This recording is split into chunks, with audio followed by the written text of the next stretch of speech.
இறை வார்த்தை யோவான் நற்செய்தி அதிகாரம் 12 இறைவசனங்கள் 1 முதல் 11 முடிய.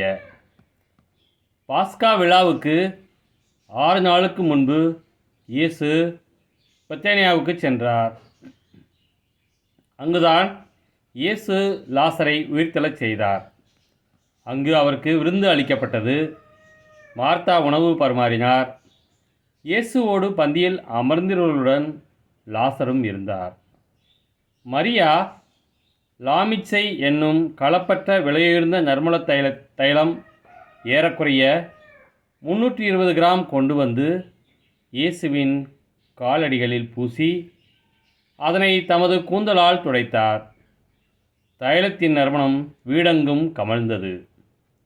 இயேசுவின் சீடருள் ஒருவனும் அவரை காட்டிக் கொடுக்க இருந்தவனுமான யூதாசு இஸ்காரியோத்து இந்த தைலத்தை 300 தெனாரியத்துக்கு விற்று அப்பணத்தை ஏழைகளுக்கு கொடுத்திருக்கக்கூடாதா என்று கேட்டான்.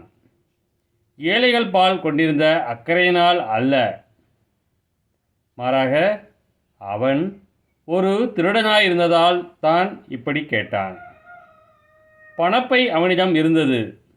அதில் போடப்பட்ட பணத்திலிருந்து அவன் எடுத்துக்கொள்வதுண்டு.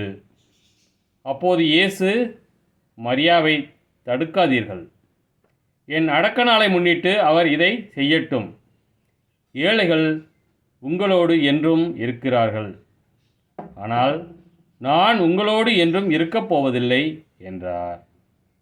இயேசு அங்கு இருப்பதை அறிந்த யூதர்கள் பெருந்திரளாய் வந்தார்கள்.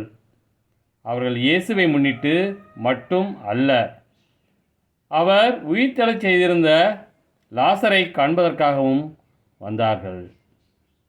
ஆதலால் தலைமை குருக்கள் லாசரையும் கொன்றுவிட திட்டமிட்டார்கள். ஏனெனில் லாசரின் காரணமாக யூதர்களிடமிருந்து பலர் விலகி இயேசுவிடம் நம்பிக்கை கொண்டனர்.